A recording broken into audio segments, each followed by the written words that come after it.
अस्सलाम वालेकुम। Of the pitch के साथ मैं हूं ज़ुहैब हसन और आईसीसी चैंपियंस ट्रॉफी के सिलसिले में ये एक खुसूसी शो हमने आपके लिए बनाया तैयार किया है। अब चैंपियंस ट्रॉफी के जैसे जैसे मैचेस हो रहे हैं तो उसमें नज़र आ रहा है कि टीम्स के अंदर टीम्स अपनी जो तैयारी से नहीं आई हैं वो एक्सपोज होती जा रही हैं।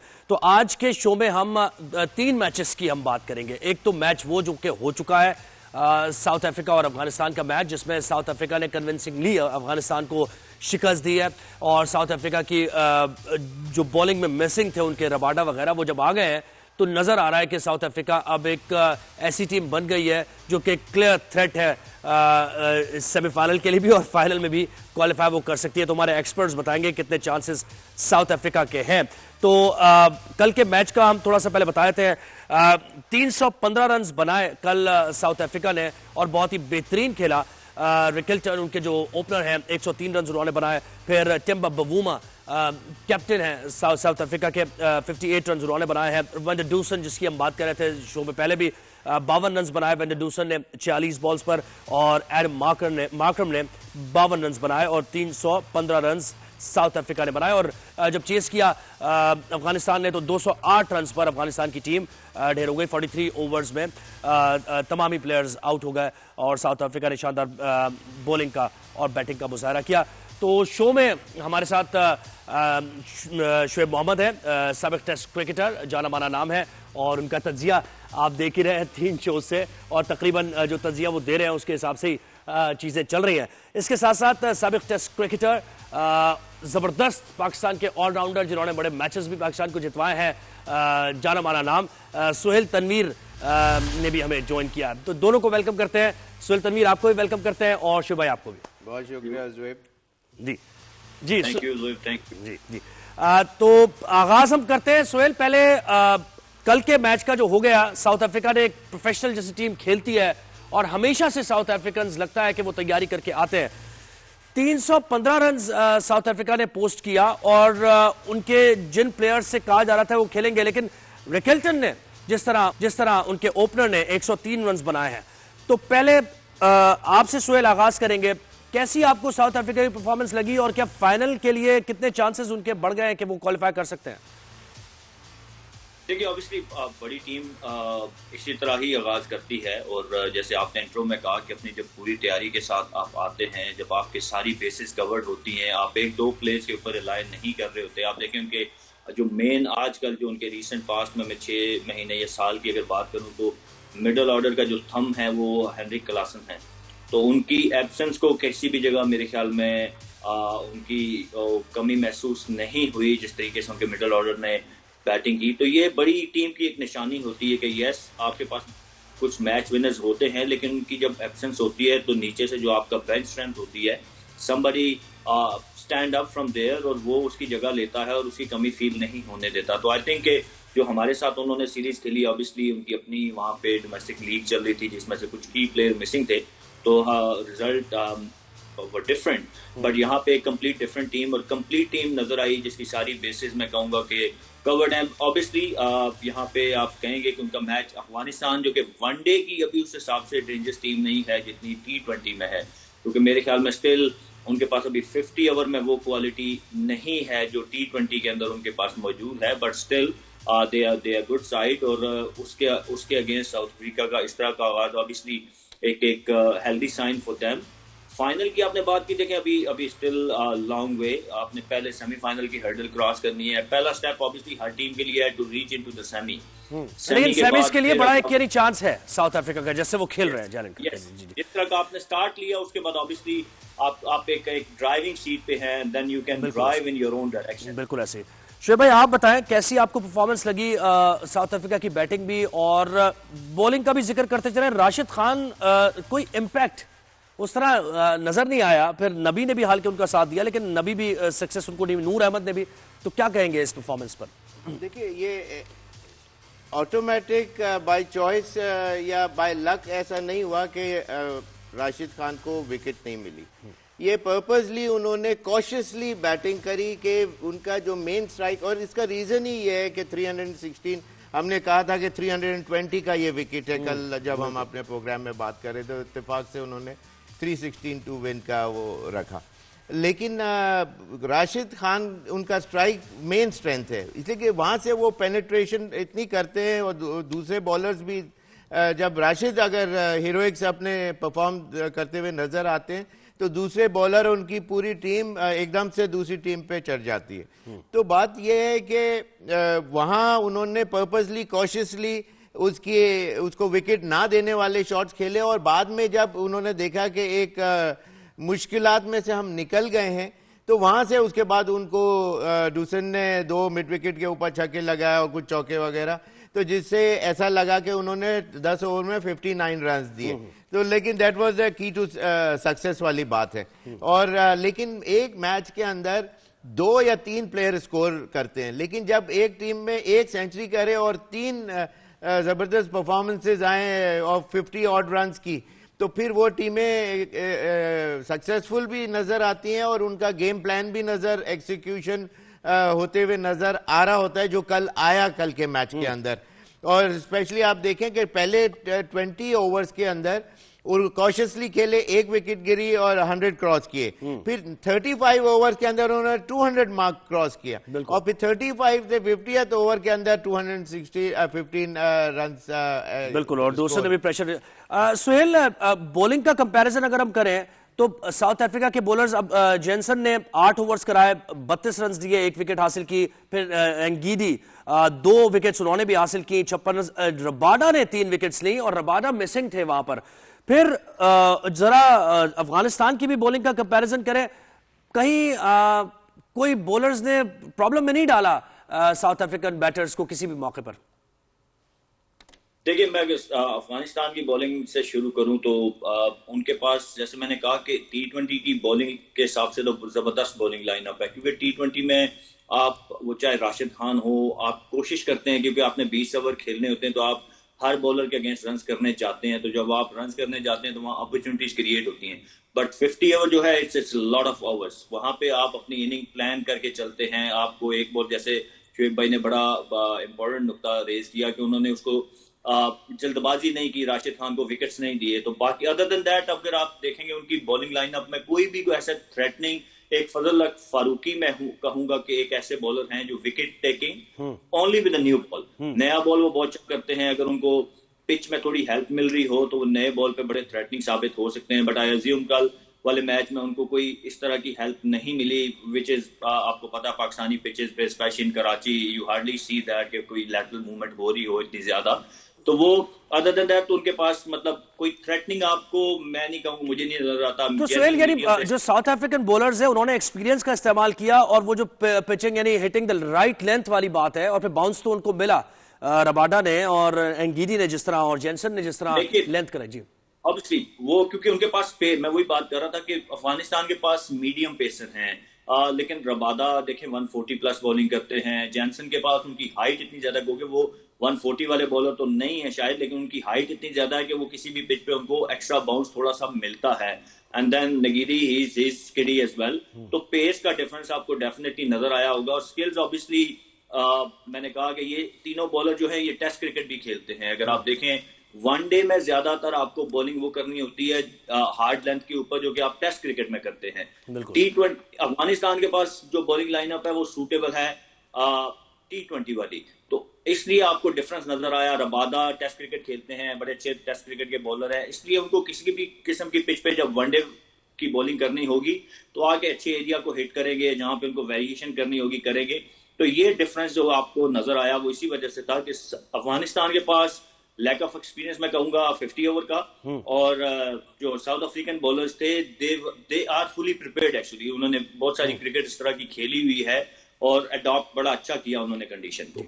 शुएब भाई, आप बॉलिंग की बात करें, फिर उसके बाद हम अगले मैच की तरफ बढ़ते हैं जो कि इंग्लैंड और ऑस्ट्रेलिया का होने वाला है। ये उसी तरह का मैच होता है जैसे पाकिस्तान और इंडिया का है, एशेज से लेकर जो मामला चला है तो अभी तक थमने का नाम नहीं ले रहा। जी, इसकी थोड़ी सी बात करें, इनकी बॉलिंग की, पिछले मैच की, अफगानिस्तान और जो साउथ का, फिर उसके बाद अगले मैच पर आते हैं। थोड़ा बहुत उन्होंने बॉलिंग जितनी भी की, लेकिन उनकी फील्डिंग जो थी कल बहुत ही pathetic, poor display of fielding उनकी तरफ से नजर आया, जबकि ground conditions were absolutely in mint position में नजर आ रही थी इतने दिनों से।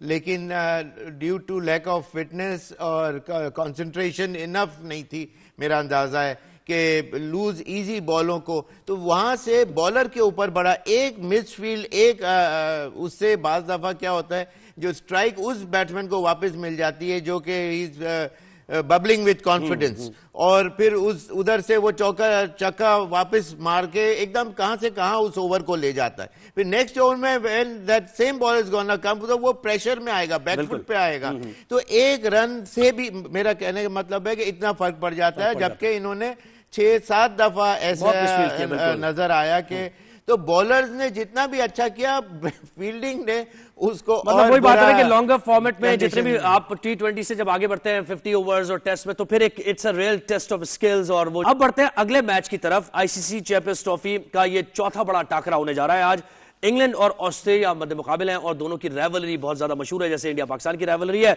तो दोनों टीम्स वनडे इंटरनेशनल में मजमूई तौर पर 160 मैचेस खेल चुकी है। ऑस्ट्रेलिया ने 90 मैचेस में इसमें कामयाबी हासिल की है और 65 मैचेस में इंग्लैंड को फतह मिली है। और अगर चैंपियंस ट्रॉफी का जिक्र करें तो 5 मैचेस टोटल हुए हैं। चैंपियंस ट्रॉफी का जो हेड टू हेड है वो हम आपको आगे चलकर बताएंगे। लेकिन सुहेल, इसमें जो ऑस्ट्रेलिया की टीम आई है इस वक्त आईसीसी चैंपियंस ट्रॉफी के इवेंट में, स्टार्क नहीं है, कमिंस नहीं है, हेजलवुड नहीं है उनके, और दूसरी तरफ जोफ्रा आर्चर, आदिल रशीद और मार्कवुड तीनों मौजूद हैं। तो ये एक बड़ा डिफरेंस होगा दोनों टीम्स में। कैसे ऑस्ट्रेलिया इस कमी को पूरा कर पाएगी, आप ये समझते हैं? देखिए, ऑब्वियसली बहुत बड़ा सेटबैक होता है। आपका एक बॉलर इंजर्ड होता है, जैसे अभी पाकिस्तान का एक बैट्समैन इंजर्ड हुआ तो आपको मतलब पूरे कॉम्बिनेशन का आपको मसला पड़ गया। तो यहाँ तो पूरी उनकी बॉलिंग लाइनअप ही चलेगी जो फास्ट बॉलिंग लाइनअप थी। ओवरकम कैसे करेंगे? मेरे ख्याल में वो सिर्फ ऑस्ट्रेलियन ही कर सकते हैं, क्योंकि they are mentally very tough. They are the only team जिसको आप कह सकते हैं कि वो they are the toughest in the world when it comes to mental strength और overcoming ये जितने भी challenges होते हैं। हमने पास्ट में देखा है कि इस तरह के जब भी challenges आए तो सबसे हमें strong team नजर आती है in terms of holding their nerves और making good decision under pressure। तो मेरे ख्याल में एक यही चीज है जो उनको शायद इस चीज से निकाल सकती है। अदरवाइज अगर मैं बॉलिंग का कंपैरिजन करूं तो इंग्लैंड के पास obviously they have settled bowling lineup जो पिछले काफी टाइम से खेलती आ रही है। इनके पास तीनों के तीनों फास्ट बॉलर जो हैं वो नए, जिनके पास कोई एक्सपीरियंस नहीं है। इसका मतलब है ये तो पूरा अब ज़ाहिर लबुशेंग इसको देखेंगे या ट्रेविस हेड से वो कराएंगे, मैक्सवेल हो जाएगा। लेकिन ये जो नए स्पेंसर जॉनसन है, इनको आपने खेलते हुए देखा, यानी कैसे लगे आपको? हाइट काफी ज्यादा है, उसका एडवांटेज जी। He is very good, obviously proven in T20 cricket, जो फ्रेंचाइज क्रिकेट होती है काफी खेल रहे हैं बिग बैश में और अराउंड द ग्लोब भी कुछ लीग्स इन्होंने खेली हैं। काफी नाम अपना इन्होंने बनाया है। बट अगेन वही बात, T20 और one day there is lot of difference. You have to bowl 10 overs, you have to bowl consistently on good length. आपको एक अच्छे एरिया पे बॉलिंग करनी होती है। T20 में आपको यू हैव टू बोल only 4 hours, 2 up front, 2 back and. तो ये एक रियल टेस्ट होगा उनका कि वो T20 में तो उनको कामयाबी मिली, लेकिन वो इस कामयाबी को वनडे क्रिकेट में कन्वर्ट कर सकते हैं कि नहीं, that's a big question. Skill wise अगर मैं कहूं तो skills are there, he can swing the new ball. Height की वजह से उनको एक्स्ट्रा बाउंस भी मिलता है। डेप्थ में आके थोड़ा सा मैं कहूंगा कि ऑब्वियसली अभी एक्सपीरियंस है वो काउंट करेगा ना कि वो ब्लॉक होल में यॉर्कर्स कैसे होते हैं। शोएब भाई, कैसे देखेंगे दोनों टीम्स को? वैसे तो ऑस्ट्रेलिया टॉप क्लास टीम है, किसी की रिप्लेसमेंट से वो उनके पास मौजूद होती है, वो एक उनकी इन्वेंट्री सिस्टम इस तरह का है कुछ, लेकिन फिर भी बड़े नाम मिसिंग है। तो इंग्लैंड को एज है आज के मैच में? एज तो दोनों टीमों को एक तरह से कहना चाहिए कि नहीं है, इसलिए कि दोनों पिछली सीरीज हार के आ रहे हैं। इंग्लैंड श्रीलंका से और इंडिया ने भी हराया बिल्कुल ऑस्ट्रेलिया को। तो बात यह है कि एक तो वो कॉन्फिडेंस लेवल, फिर ऑस्ट्रेलिया के टीम के ऊपर सबसे बड़ा जो सेटबैक है इनके मेन स्टार को हेजलवुड और तीन फास्ट बॉलर इनके कमिंस जो हैं वो नहीं है। तो वो उनका मोस्ट एक्सपीरियंस जो कोर ऑफ बॉलिंग कहना चाहिए, जहां से वो रन्स भी रोकते हैं, डेथ ओवर्स भी अच्छी करते हैं, उनका experience also counts a lot. तो वो एकदम से जो इम्बैलेंस जो है वो डेफिनेटली फील होगा ऑस्ट्रेलियन कैंप में। लेकिन ये कि एट द सेम टाइम इस वक्त on paper most definitely England की team looks far superior with Rashid Khan, Archer और वुड जैसे बॉलर, विकेट टेकिंग बॉलर भी हैं with reasonable pace behind them. और फिर बटलर और ब्रुक्स और लिविंगस्टन ऑलराउंडर जबरदस्त हैं, एवर्टन हैं, तो ऑलराउंडर बहुत बैलेंस्ड नजर आ रहे हैं। ऑल्दो के जो सॉल्ट जो है वो अभी लास्ट पिछले 8 मैचेस में सिर्फ 19 का एवरेज है उनका, लेकिन ये कि they are superior batsman too many. और इंग्लैंड की टीम इस वक्त ऑन पेपर फर्स्ट जो बैटिंग करेगी टीम, मैं समझता हूं कि they should be looking somewhat, ऐसा लगेगा शायद एक टाइम पे कि 230 ऑड रन्स कर जाएं या इवन बियॉन्ड, लेकिन ये है कि लेटर ऑन थोड़ा स्पिनर्स यूजफुल हो सकते हैं और ये मैच रिस्ट्रिक्ट अगेन 215-20 और इसलिए कि ऑस्ट्रेलिया की फील्डिंग बहुत आउटस्टैंडिंग है और वो और मेंटली प्रिपेयर्ड होंगे जो यंगस्टर्स हैं। तो सुहेल, आप ये जो यानी बैटिंग विकेट है वहां पर मतलब कई बॉल्स अर्ली ऑन तो स्विंग होगा, लेकिन उसके बाद तो मुझे बताएं कि ऑस्ट्रेलिया की ये जो हिकमत अमली है कि वो एडम जैम्पा को अपनी टीम में हमेशा रखते हैं, एक लेग ब्रेक बॉलर उनकी टीम में हमेशा होता है। पाकिस्तान में मिसिंग है, दीगर टीम्स भी इसका इतना ख्याल, लेकिन पाकिस्तान तो बहुत ही ज्यादा स्पिनर्स की तरफ नहीं जा रहा ना, तो रिस्क टेकर्स हैं, वो जीतने के लिए खेलते हैं, इस वजह से विकेट भी मिलती है जैम्पा को, लेकिन पिटाई भी होती है। कितना जैम्पा का किरदार होगा इस मैच में आप समझते हैं? देखिए, मेरे ख्याल में तो अगर ऑस्ट्रेलिया की बॉलिंग लाइनअप वो खेलेगी जैम्पा के मेन उनका स्ट्राइकर भी वही होगा और पूरी फोर्स मैं कहूंगा कि वही होगा, क्योंकि वो एक हैं जो पिछले इस सेटअप में पिछले 3-4 साल से बल्कि उससे ज्यादा से लगातार खेल रहे हैं, दोनों वाइट बॉल के दोनों फॉर्मेट खेल रहे हैं। और उन्होंने क्योंकि हैव प्लेड विद हिम, मैं सीपीएल में उनके साथ खेला हूं, और उस जैम्पा में और आज के जैम्पा में जमीन आसमान का फर्क है। He has learned a lot. उन्होंने अपनी वो थोड़ा क्विक थ्रू द एयर है, नॉर्मल लेगी की तरह बॉलिंग आपको करते हुए नजर नहीं आते, इतनी ज्यादा वेरिएशन नहीं है बहुत ज्यादा, बट कंट्रोल बड़ा अच्छा उन्होंने अपनी लाइन और लेंथ पे बड़ा अच्छा कंट्रोल उन्होंने सीखा है, फ्लिपर सीखा है, गुगली इतनी बड़ी नहीं होती उनकी, लंबी गुगली नहीं होती, but still he has that.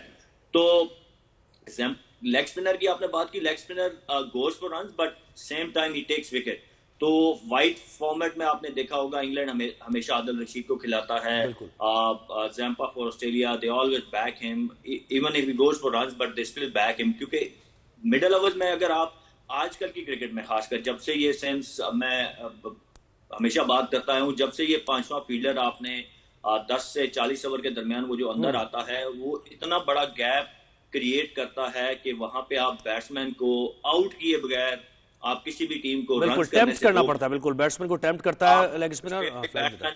तो उसके जब अगर आप एक साइड पे आपको चौके के लिए जगह खाली आप छोड़ते हैं तो वो इतना वेकेंट एरिया बन जाता है बैट्समैन के लिए, it's too easy to score runs. तो अगर आप विकेट्स नहीं लेते तो आपके पास बड़ा कम चांस होता है कि आप अगली टीम को उनके बैटर्स को रिस्ट्रिक्ट करें। That's why you play Gamble, मैं कहूंगा अगर आप इसको नाम गैम्बल का देना चाहें तो दे सकते हैं। और यही देखिए यही एग्रेसिव क्रिकेट और यही पॉजिटिव क्रिकेट इसी को कहा जाता है कि आप जीत के लिए मैदान में उतरते हैं, हार तो उसका कॉन्सिक्वेंस हो ही सकता है। तो बहुत शुक्रिया सुहेल तनवीर, आपने हमें वक्त दिया और आने वाले शोज में भी आप हमारे साथी होंगे। शुभ भाई हमारे साथ ही है। एक ब्रेक हमने यहाँ पर और ब्रेक के बाद हम आएंगे तो हम पाकिस्तान और इंडिया के मैच की जरूर हमने बात करनी है। कल मैच होगा, मैच से पहले तो हमारा तज्जिया होगा ही पाकिस्तान इंडिया के मैच पर, लेकिन अभी भी हम जरा बात करते चलेंगे, थोड़ा माहौल बनाएंगे उस मैच का और इंग्लैंड और ऑस्ट्रेलिया के मैच की भी बात होती रहेगी। तो एक ब्रेक लेना है, ब्रेक के बाद वापस आएंगे।